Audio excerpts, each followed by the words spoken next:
At least 116 crushed to death in India's deadly stampede. New York judge delays Trump's hush money sentencing.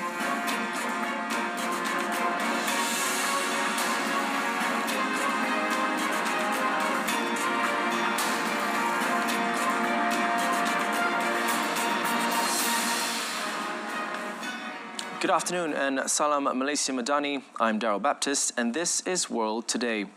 The United Nations said on Tuesday that an order by Israel for Palestinians to evacuate areas of Khan Yunis and Rafah was the largest such edict in the Gaza Strip since 1.1 million people were told to leave the north of the enclave in October. UN spokesman Staffan Dujarric said the evacuation order applies to about a third of Gaza, and the initial estimates by the UN RWA showed that some 250,000 people may have been currently living in that area. That an evacuation of such a massive scale will only heighten the suffering of civilians and drive humanitarian needs even higher. People are left with the impossible choice of having to relocate, some most likely for the second or even the third time, to areas that have barely any space or services, or stay in an area where they know the fighting will take place. Initial estimates by UNRWA indicates that nearly 250,000 people may have resided in the areas that are subject to the evacuation at the time the order was given. The UN coordinator for Gaza, Sigrid Kaag, said over 1 million people have been displaced once again, desperately seeking shelter and safety, making a total of 1.9 million people displaced across Gaza. She said that not enough aid was reaching the war-torn strip, and that the opening of new crossings, particularly the southern Gaza, was necessary to avert a humanitarian disaster. The war has not merely created the most profound of humanitarian crises, it has unleashed a maelstrom of human misery. The public health system, as you know, has collapsed, schools destroyed, and the disrupted education system threatens acutely future generations. With summer temperatures soaring and severe shortages of basic services such as waste management, sanitation facilities and water supplies, the spectre of outbreaks of infectious and communicable diseases looms large. Kaag noted that the Rafah crossing between Gaza and Egypt should be reopened, and also pleaded with the international community to do more to fund relief efforts. India's government officials said at least 116 people were crushed to death, with at least 18 others injured at an overcrowded Hindu religious gathering in northern India on Tuesday, the worst such tragedy in more than a decade. A large crowd had gathered for a sermon by a popular preacher near the northern Indian city of Hathras. But as they were leaving, a fierce dust storm sparked panic. Many were crushed or trampled, falling on top of each other, with some collapsing into a roadside drain in the chaos. According to the eyewitness, the attendees were exiting the venue when a dust storm blinded their vision, leading to a melee and the subsequent tragic incident. Most of the dead are women. Prime Minister Narendra Modi announced compensation of $2,400 to the next of kin of those who died and $600 to those injured in the tragic incident.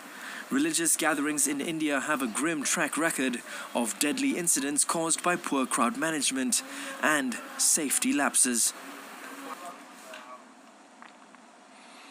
And now we move to the UK, where former Prime Minister Boris Johnson made a surprise appearance in the British election campaign on Tuesday, issuing a last-ditch bid to rally support for the Conservatives and their leader Rishi Sunak, the man who helped turf him out of office. Johnson won a big majority at the last election in 2019, before being forced to resign in 2022 by a Conservative mutiny, which Sunak helped to start. Johnson made an appearance 2 days before an election which the Conservatives are predicted to lose heavily, where he introduced the current Prime Minister at a campaign event in London. In a speech listing many of his own achievements, Johnson gave little personal endorsement to Sunak, but focused on what he said were the dangers of the opposition Labour Party winning power. Johnson, one of British politics' most recognisable figures and a proven election winner, has spent almost the entire campaign on the sidelines, having quit frontline politics in 2023. He has endorsed individual candidates in video messages, but has not previously appeared at big campaign events. Sunak, who appeared after, but not alongside Johnson, on the stage, thanked his predecessor. From a former prime minister to a former president, a New York judge on Tuesday delayed Donald Trump's sentencing for his conviction on criminal charges stemming from hush money paid to a porn star until 18th September. This was after the former US president asked for a chance to argue that he should have been immune from prosecution. The sentencing had previously been set for 11th July, just days before the Republican National Convention begins in Milwaukee on 15th July. The new timeline means Trump will likely have been nominated by his party to challenge Democratic President Joe Biden by the time he is sentenced. Justice Juan Merchan will now decide Trump's punishment, including whether to jail him in the thick of the general election campaign ahead of the 5th November election.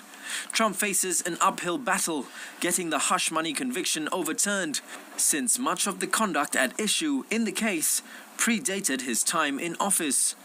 Trump's lawyers on Monday asked Merchant to allow them to argue his conviction in New York State Court should be overturned due to the U.S. Supreme Court's ruling on Monday that presidents are entitled to immunity from criminal prosecution for official acts. Prosecutors with Manhattan District Attorney Alvin Bragg's office said earlier on Tuesday that Trump's argument was without merit, but agreed to delay the sentencing to give Trump the chance to make his case.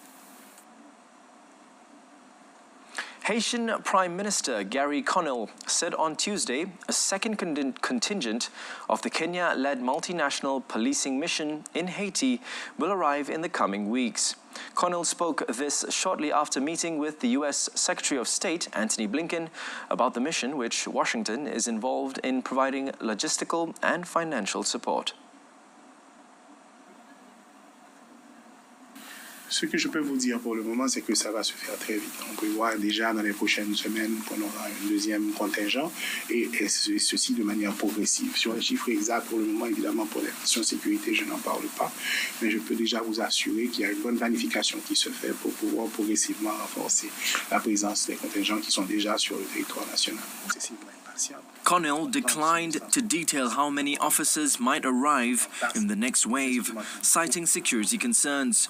The first batch of some 200 Kenyan police officers, part of a mission greenlit by the UN Security Council, arrived in June in a bid to work with Haitian police to stabilize the country, where gangs control some 80% of the capital. Haiti has long been rocked by gang violence, but conditions sharply worsened at the end of February when armed groups launched coordinated attacks in Port-au-Prince, saying they wanted to overthrow then Prime Minister Ariel Henry. The violence has affected food security and humanitarian aid access, with gangs accused of abuses, including murder, rape, looting, and kidnappings. Meanwhile, U.S. Secretary of State Antony J. Blinken not only met with Haitian Prime Minister Gary Conille, but also with Foreign Minister Dominique Dupuy on Tuesday at the White House. Blinken, Conille and Dupuy discussed the crisis in Haiti and the recent arrival of the United Nations authorized multinational security support mission. Also present at the meeting was International Monetary Fund Chief Kristalina Georgieva. We have the Prime Minister, Foreign Minister, government in place, and we have the Transitional Presidential Council, which has been stood up, and we have the deployment now of the Multinational Security Support Mission to help the Haitian National Police regain full control of critical parts of Port-au-Prince. In addition to improved security, the White House reinforced the importance of good governance, including the facilitation of free and fair elections, inclusive growth, and the provision of humanitarian assistance. According to the Haitian Prime Minister, United States is a key backer of the Kenyan-led international force deployed to Haiti to help quell gang violence, has committed to do even more to support the mission.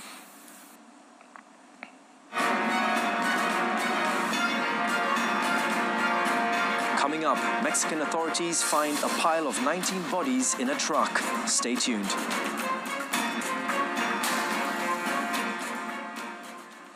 Mexican security officials found the bodies of 19 men piled into the back of a truck, with the victims allegedly linked to a gunfight between a Guatemalan criminal gang and Mexico's powerful Sinaloa cartel. 5 of the men showed signs of gunshot wounds, and all were found in the back of a truck wearing dark clothing, tactical vests, as well as firearm magazine clips. The grim discovery in southern Chiapas state was made near the town of La Concordia, north of Mexico's southern border with Guatemala. Guatemala's consulate in Chiapas is in the process of identifying some of the victims, as 4 to 7 of the bodies are presumed to be Guatemalans. Mexico Foreign Affairs Ministry said it was in touch with the Chiapas prosecutor's office, adding it will work to determine the nationalities of all the victims.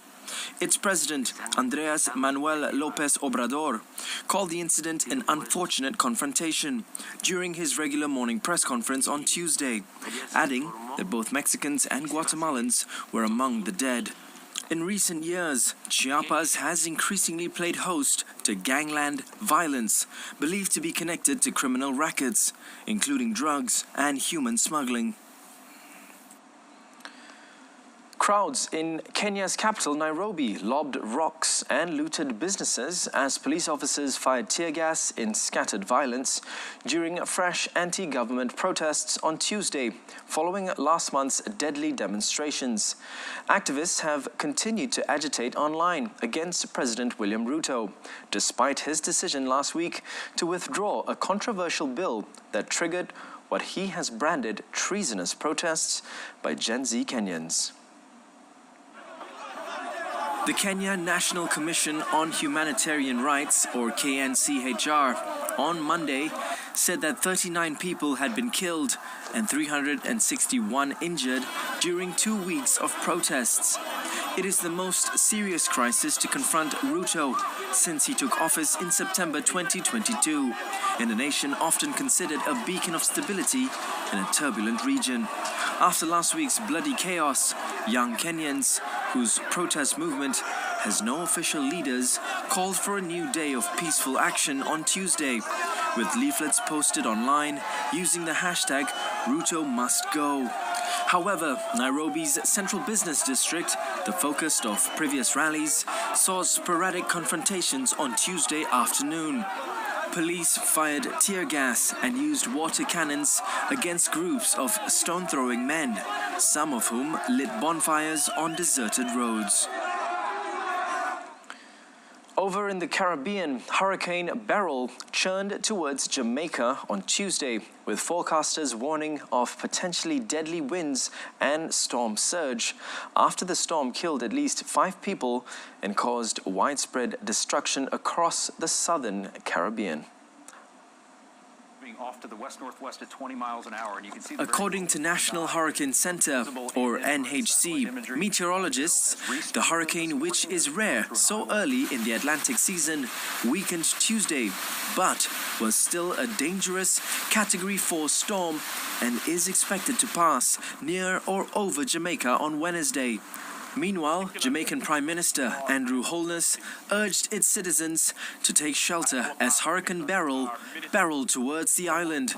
The Prime Minister added that Jamaicans should take the hurricane seriously and said it highlighted the growing impact of climate change on the global weather patterns on small islands.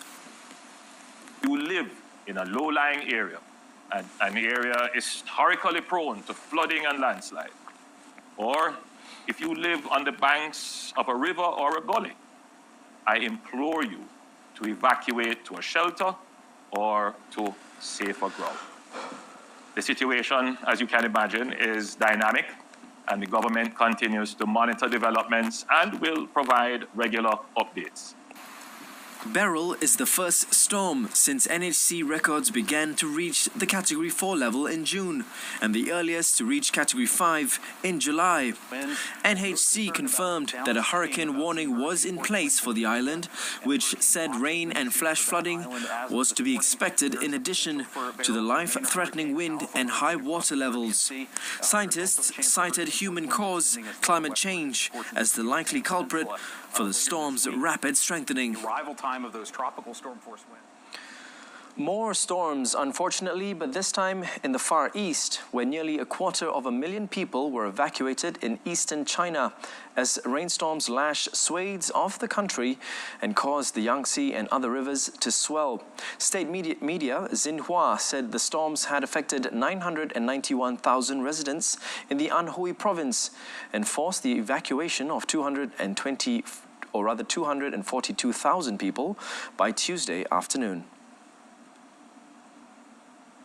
According to the Provincial Emergency Management Department, as of 4 p.m. Tuesday, rainstorms had wreaked havoc in 36 countries and districts in 7 prefecture-level cities in Anhui. China has been enduring extreme weather conditions in recent months, from torrential rainfall to searing heat waves. The country is the leading emitter of greenhouse gases, which scientists say drive climate change and make extreme weather events more frequent and intense. The state-run news agency said the Yangtze, China's longest river, has seen water levels in its Anhui section exceeding warning marks and continue to rise. Torrential rains have also pushed waters above their alert levels in another 20 rivers and 6 lakes in the province. Japan began circulating its first new banknotes in 20 years today, featuring 3-dimensional portraits of the founders of financial and women's universities in an attempt to frustrate counterfeiters. The notes use printed patterns to generate holograms of the portraits facing different directions, depending on the angle of view, employing a technology that Japan's National Printing Bureau says is the world's first for paper money. Though existing bills stay in use, train stations, parking lots and ramen shops are scrambling to upgrade payment machines, while the government pushes consumers and businesses to use less cash in its bid to digitize the economy. Many Japanese fast food restaurants, such as ramen shops and beef bowl stores, rely on ticket machines to cut labor costs. However, some small business owners battling inflation are unhappy at the extra investment the new bills entail. Roughly 90% of bank ATMs, train ticket machines and retail cash registers are prepared to accept new bills. But the Japan Vending Machine Manufacturers Association stated only half of the restaurants and parking ticket machines are ready to accept the cash.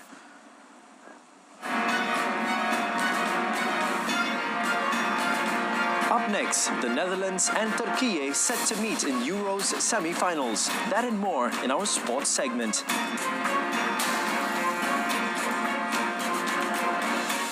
Kicking off our sports segment this afternoon, the Netherlands swept into their first European Championship quarterfinal since 2008 as Donyell Malen scored twice in a 3-0 win over Romania in the last 16 on Tuesday.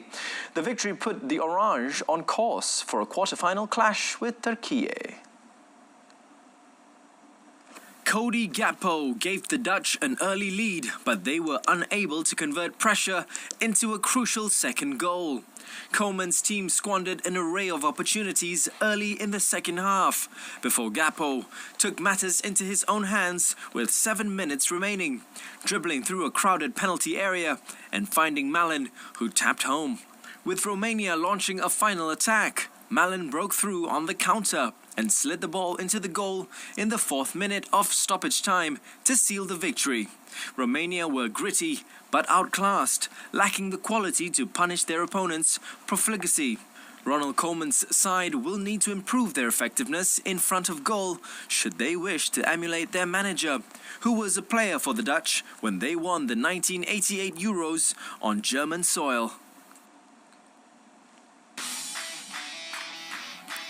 In another match, Merih Demiral was Turkey's unlikely hero with both goals in a 2-1 win over Austria on Tuesday that booked their place in the quarter-finals. Christoph Baumgartner's clearance off the line hit teammate Stefan Poch. Goalkeeper Patrick Pence clawing it out to Demiral, who lashed into the roof of the net for the second fastest goal ever at a European Championship. Demiral then produced a towering header on the hour mark to double Turkey's lead.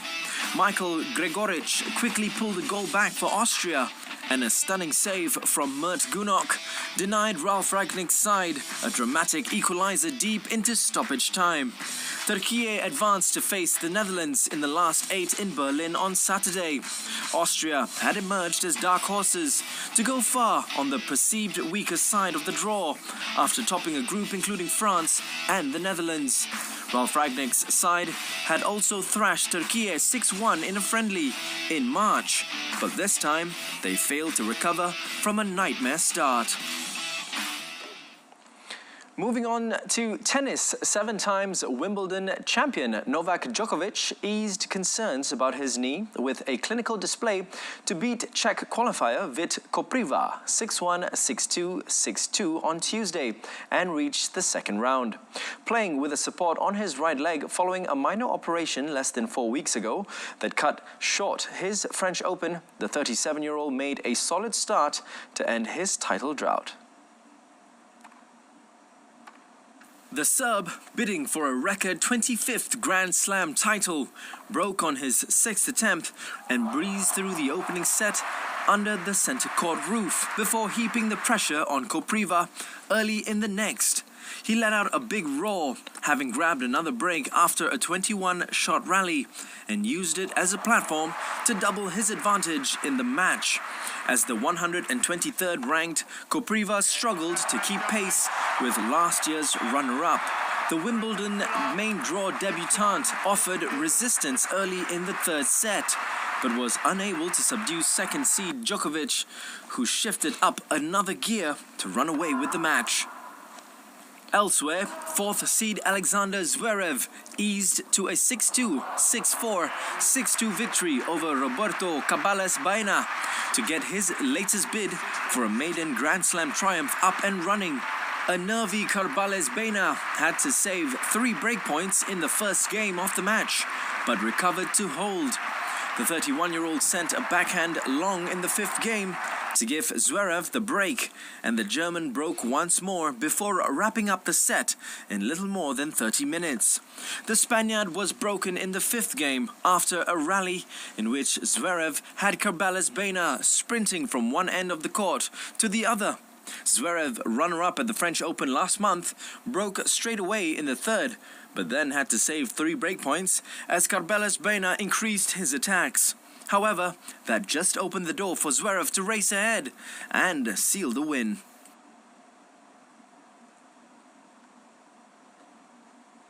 Over in the women's category, Iga Swiatek safely negotiated a potential first-round banana skin by beating fellow Grand Slam champion Sofia Kenin 6-3, 6-4 on Tuesday. The Polish top seed was playing her first match since winning a 4th French Open title last month. Swiatek has yet to find her comfort zone on grass, having never reached a final on the sport's slickest surface, but any hopes of finding her feet were dashed after the draw pitted her against a player who toppled Coco Gauff in the 2023 opening round. Both players struggled with their serves during the early exchanges, with the first 4 games featuring 9 breakpoints and both dropping serve. Swiatek did not let that wobble stop her from taking a 3-1 lead, and after a forehand cross-court winner bagged her the first set, The four-time French Open champion sealed her 20th consecutive win on her first match point. Meanwhile, Ons Jabeur blasted her way into the second round at Wimbledon with a 6-3, 6-1 demolition of Japan's Moyuka Uchijima. The Tunisian 10th seed, runner-up for the last 2 years, made light work of her world 68th ranked opponent, breaking her immediately to take a 3-love lead before each held their serve for the rest of the first set. Jabeur then cranked up the power a notch in the second set, while simultaneously shutting down the angles as she snuffed out Uchijima's game. The Japanese player fended off 3 match points, but finally caved in on the fourth, another thumping Jabeur forehand winner to close out the match. In a steamroller performance, Jabeur won every single one of her first serve points and fired in 21 winners to her opponent's 9. Jabeur next meets American Robin Montgomery, ranked 161 in the world, as she pursues her dream of a Grand Slam triumph. More tennis news as two-time champion Andy Murray called time on his Wimbledon singles career on Tuesday after the extremely disappointed former world number 1 lost his battle to recover from back surgery. However, the 37-year-old, who plans to retire after the Paris Olympics, will still experience an emotional farewell at an All-England club when he plays doubles with brother Jamie later in the tournament. Murray underwent surgery to remove a cyst from his back last month, a procedure he described as not insignificant. The operation left him without full feeling in his right leg and placed in peril his final appearance at the tournament. Murray said he was not ready to face Thomas Makak of the Czech Republic in his scheduled first-round clash on centre court on Tuesday. Murray's career-long rival Djokovic described the British star's withdrawal as a great blow to the tournament. Murray famously ended Britain's 77-year wait for a men's champion at Wimbledon when he triumphed in 2013, defeating Djokovic in the final. He added a second title in 2016, taking his career majors total to 3 after breaking his duck at the 2012 US Open. The Murrays are scheduled to face Australian pair Rinky Hijikata and John Peers in the doubles on Thursday. And that wraps up our bulletin this afternoon. Here's a recap of our top story today. At least 116 people killed in deadly stampede in India. Do join us again this evening at 8:30 p.m. on TV1 and Saluran Berita RTM for more. Or you can stream us online or on RTM Click's website or mobile app. Till then, my name is Darryl Baptist. From the river to the sea, Palestine will be free. Take care, everyone. I'll see you soon. Bye-bye for now.